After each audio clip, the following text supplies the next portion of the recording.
federal gold medal match, semi-wad cutter and wad cutters for self-defense. And what I have today is 38 Special and our 45 ACP. Our 38 Special is a 148 grain wad cutter, a traditional 38 Special wad cutter, rated at 690 feet per second. Our 45 ACP is a 185 grain semi-wad cutter, rated at only 770 feet per second, which would be 244 foot-pounds energy. So I got to thinking, with such low velocity with that 45 ACP and having a semi-wad cutter cutting edge, I think these could potentially do pretty well for causing a lot of damage if we test them as self-defense rounds, and potentially not over-penetrate as far as you would think they would, because 185 grain is kind of low bullet weight, bullet mass. We have that sharp edge, and we are at a very, very slow velocity. So I was thinking those might do pretty well. And our federal gold medal match, unlike regular ammunition, this stuff is loaded to be very, very consistent and accurate and have very consistent velocity. So I've been curious about it for some time, what we'll get here. So to test the 38 Special, I'm going to use my 4-inch Smith & Wesson Model 686. It's actually a 4 1/8 inch. And to compare that to the 45 ACP, I'm going to use my 5.3-inch Glock 41 for the 45 ACP. So very similar bullet travel on both of those, sight radius size and all of that. So we're going to go through the chronograph, see what kind of velocity and accuracy I get at the same time. Then I'm going to do my 10% clear ballistic test. So we're going to do our plain clear ballistics test, just into plain clear ballistics, no denim or anything like that in the way, which typically can clog a hollow point. Kind of redundant in this test, but I want to see the maximum possible potential we can get for penetration, because after that I'm going to do more of a real world simulation where I have 4 layers of sweatshirt material on this first 3-inch piece that represents our pectoral muscle. After that, we're going to have a 1/4-inch medium density fiberboard to represent hitting ribs or sternum, 16 inches of clear ballistics, and on the back here another 1/4-inch medium density fiberboard to represent hitting back ribs. So this is our real world simulation, and ballistics gel is roughly a half representational flash. So it's like going through 3 inches is like 1.5 inches pectoral muscle, and this is like 8 inches of flesh before hitting our back rib simulation. So we'll do a plain clear ballistic shot, then a real world simulation shot, and then of course I'm going to see what kind of accuracy these things have, because they are supposed to have some better accuracy than typical. So let's get started with this test. All right, we'll see what kind of velocity and accuracy we get at the same time. First up, we have our 38 Special wad cutter. These are rated at 690 feet per second. I believe they are rated through a 4-inch barrel, and the 45 is through a 5-inch barrel. So I've pretty close barrel lengths to the rated. So let's see how close I can get to 690 feet per second in my 686 here.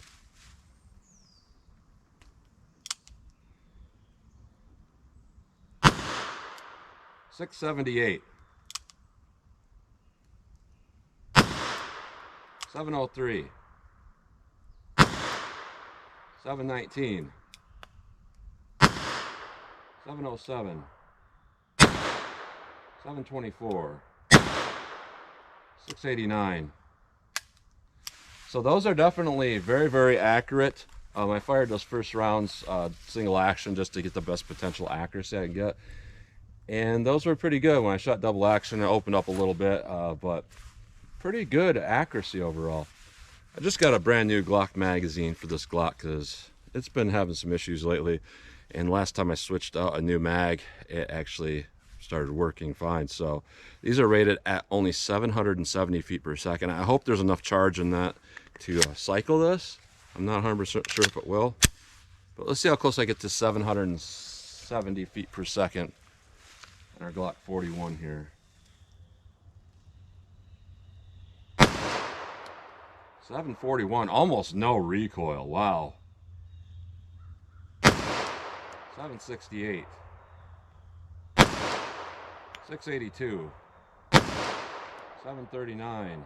736. 751. Let me do one more. 741. So one of those was really, really low. But I would say, our accuracy is pretty good if there's basically one hole going on there. Not very far from the target, but still that's pretty good. So let's hit our ballistics gel block and see how these would do as self-defense cartridges. All right, we're going to do our best potential shot into plain clear ballistics, no rib simulation in the way, no denim. The denim is redundant, but I like to stay consistent with my other tests. So just plain clear ballistics, no rib simulation to slow down the potential for penetration. So let's see what we get here with our 38 Special.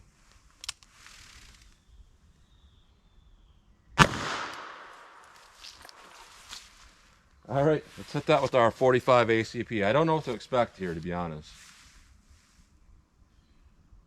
Let's go take a look.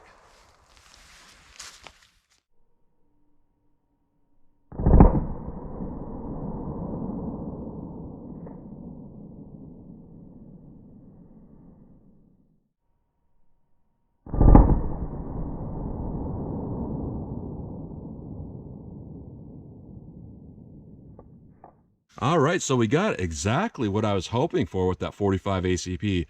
The 38 Special did penetrate a little bit further than what I thought it was going to penetrate. And when I test 38 Special Wadcutters, a lot of times what you'll see is not this much penetration. And I think probably the reason for that is because velocities are usually pretty inconsistent with a lot of wadcutters. You just never know if you're going to have a round that's 500 feet per second or 600 feet per second. These were very consistently high. So that kind of explains why we had a really good penetration. So with our 38 Special Wadcutter, we had a nice straight line penetration of about 20¼ inches. That's not really over penetration in my mind at all anyways.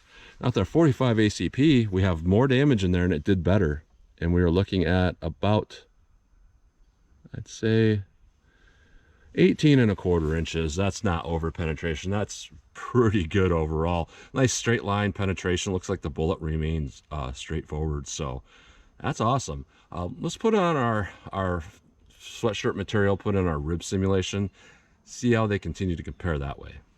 All right, our real world simulation: 4 layers of sweatshirt material, 3 inches of clear ballistics to represent a pectoral muscle, a 1/4 inch medium density fiberboard, 16 inches of clear ballistics, and then another 1/4 inch medium density fiberboard to represent hitting back ribs.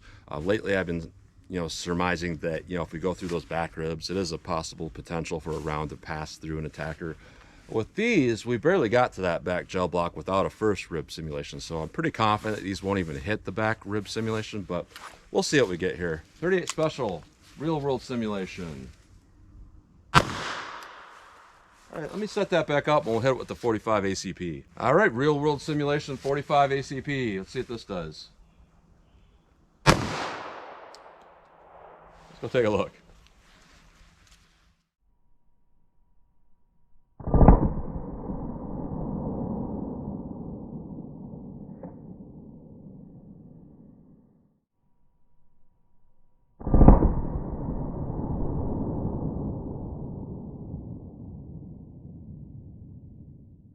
And we had some pretty consistent performance there. The only thing that's a little different is the 45 actually went further, which is interesting, and our 38 Special did not, and that's probably due to more bullet deformation of that soft lead 38 Special.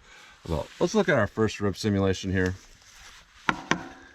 And our 38 in the bottom, our 45 on top, both of them went in perfectly straight, made a nice clean hole through that. So that's one thing that's good, because a lot of times rounded bullets or even hollow point bullets can kind of change their paths after hitting this rib simulation.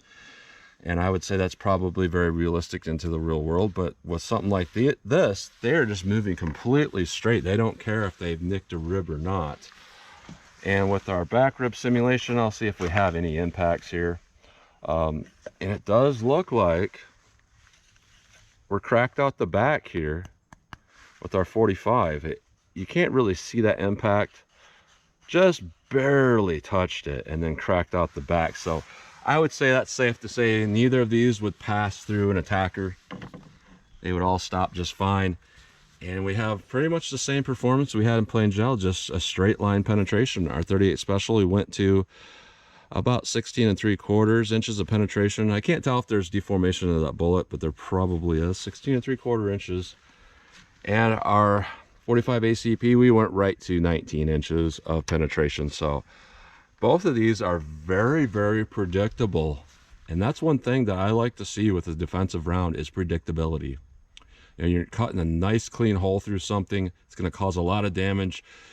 And that's one thing about smaller calibers I don't like sometimes too, is a lot of people just assume a 22, if you shoot at where you think a major organ is, it's just going to hit that. Well, no, it could deflect a lot of times, and other calibers can do that too. But stuff like this, it's just going to punch right through. You're going to hit what you think you're going to hit, and that's a positive thing, especially with these having such low recoil too. So let's pull these out of block. I'll take a close-up look at them, then I'll shoot our steel, see what kind of practical accuracy and shootability I can get with these. All right, so here's a close-up look at these bullets going through plain gel. Here's our 38 Special Wad Cutter. Maybe a little bit of nose deformation, just a tad there. It is a hollow base. Very long bullet. And here is our 45 ACP Semi-Wad Cutter.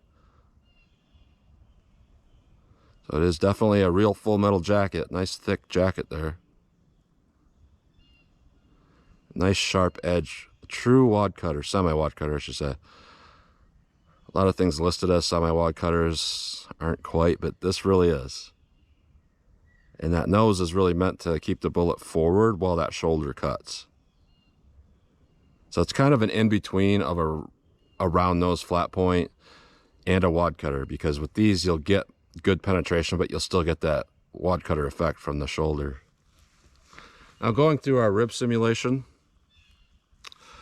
a little tad more bullet deformation with our 38 Special on the nose there. That's to be expected after hitting rib simulation. Took on some of that fabric, but decent looking overall. Not a huge amount of change. And with our 45, essentially no change. I don't see any type of deformation or anything like that. Nice hard full metal jacket, wad cutter edge. It's going to do some damage and not deform. Nothing wrong with that. So I'd say pretty good performance overall. That's a close-up look at those. All right, 14 yards from the target, so I'm just going to get a front sight picture, pop these off as fast as I think I can hit the target. See how well they do for, rapid fire. See if the low recoil in these will help me get more adequate shots. So 14 yards from the target, here's our 38 Special.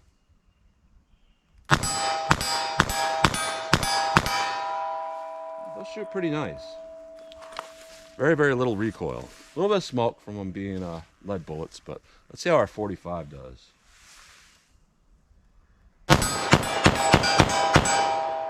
Those are super easy to shoot. So being so easy to shoot, I mean, this is probably less recoil than a typical 9mm.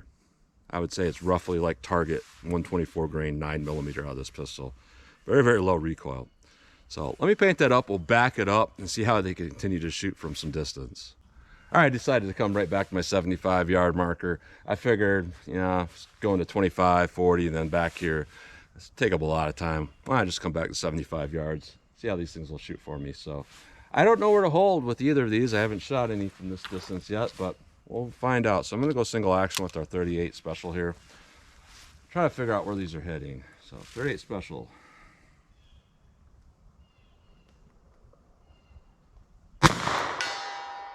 That took a while. Basically, it hit where I aimed.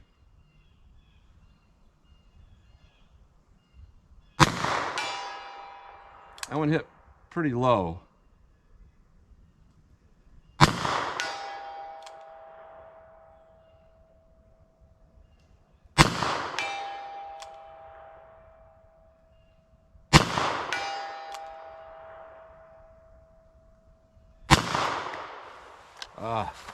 Doing so well. I'll reload some more in here. Kind of thinking I was missing because you fire, you don't hear anything, and then a second later you hear it. Keep going.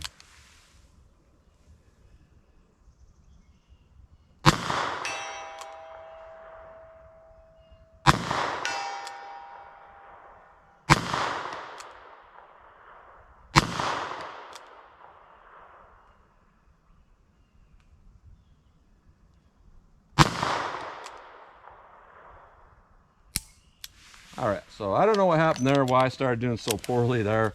I think what it was is I was aiming a little bit too low. I first started aiming at the shoulders and did really well, and then I saw some drops, so I aimed higher and I missed, and then it kind of got away from me. But 45 ACP definitely has a little more power and momentum. It might reach out a little bit better with more power and consistency. So let's see what I can do with our 45 here.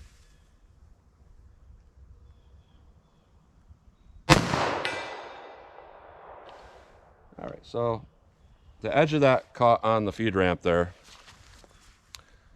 so that could be an issue. Easy enough to clear though.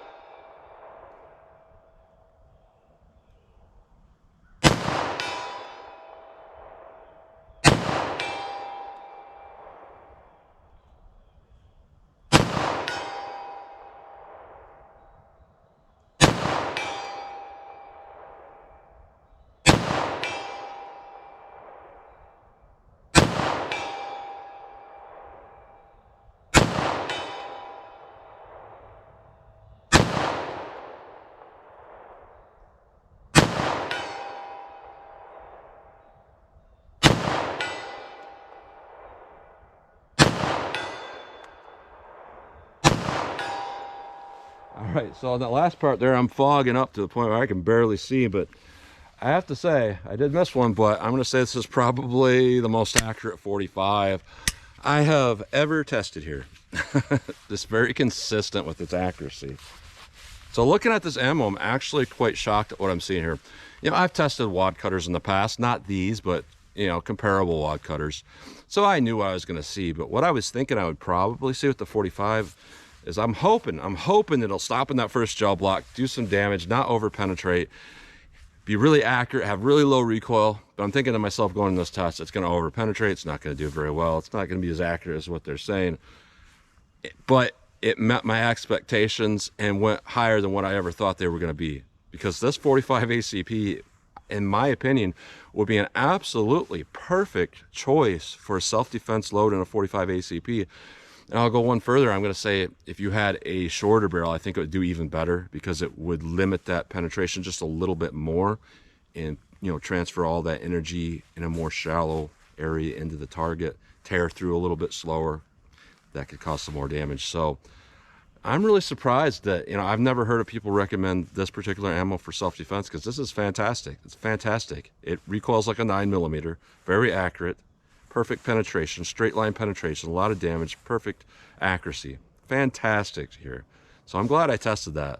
Our 38 Special, well, that's good. It doesn't stand out to me as being a whole lot better than just regular wad cutters you can buy by any other brand, except Fiocchi. Fiocchi's kind of low, but when you're talking even Magtech, lower end brands of Federal, Remington, they're about the same as this gold medal 38 in my opinion. Other than this 38 may be a little more accurate than those, but our 45 is just fantastic here. So very interesting test. I'm happy with the results. So that's what you get today. So as always, comment, share, and like, and thanks for watching.